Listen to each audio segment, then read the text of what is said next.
The three-day World Economic Forum, known as the Summer Davos, has concluded in Tianjin in northern China. Participants have discussed the Fourth Industrial Revolution and its impact. They've also debated the impact of Brexit on the global economy. Chinese Premier Li Keqiang is confident the country's economy won't be shaken by the vote. He's pointed out that China has seen stable growth in the second quarter of the year, recording a 6.7% expansion. Premier Li added that China is committed to maintaining and developing relations with the European Union as well as ties with the UK.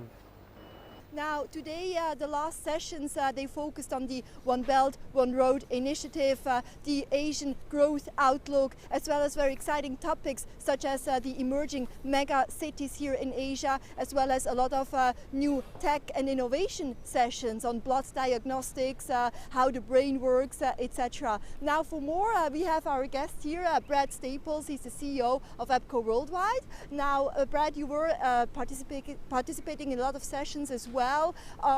From your perspective, the topic was the Fourth Industrial Revolution. What was really on the top of the agenda, and what are your key takeaways from your discussions with business leaders? I think, Martina, this is the 10th year we've been involved in Summer Davos, so we have quite a perspective. Looking over this session, there's been a dynamic shift, a real focus on the new economy, on the Internet of Things, focus on robotics and artificial intelligence and how that's infusing and driving real opportunity here in China. And with our clients that are present, that's what we've been focusing on, the new economy and how they play their part in that. EPCO Worldwide, you are a business and consulting strategy company based in the US. You have about, lots of clients, but many of them figure on the Forbes 500 list. A lot of companies, also from China, are very worried about Brexit. What is your key advice to them? I think we're seeing significant instability in the global economy at the moment and a good degree of political uncertainty. The one thing that we've noted with Chinese investors on the international stage is a commitment to long-term committed partnership, and I think that strategy shouldn't change. It's true that China has lost one of its greatest allies in the European Union, in the UK, but UK remains a great destination for Chinese business, and there are some new opportunities there. And there are great businesses to invest in and partner in the European Union. So we would encourage Chinese companies to continue with the path they've taken for such a long time.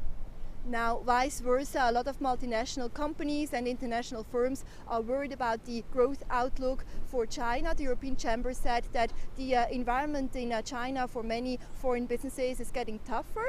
Do you agree with that? And what kind of tips do you have for foreign companies active in China? There are very few places in the world today with this level of political stability and certainty. Very few places where you find over 6% GDP growth year to date. China remains a wonderful destination in terms of scale and opportunity for international investors.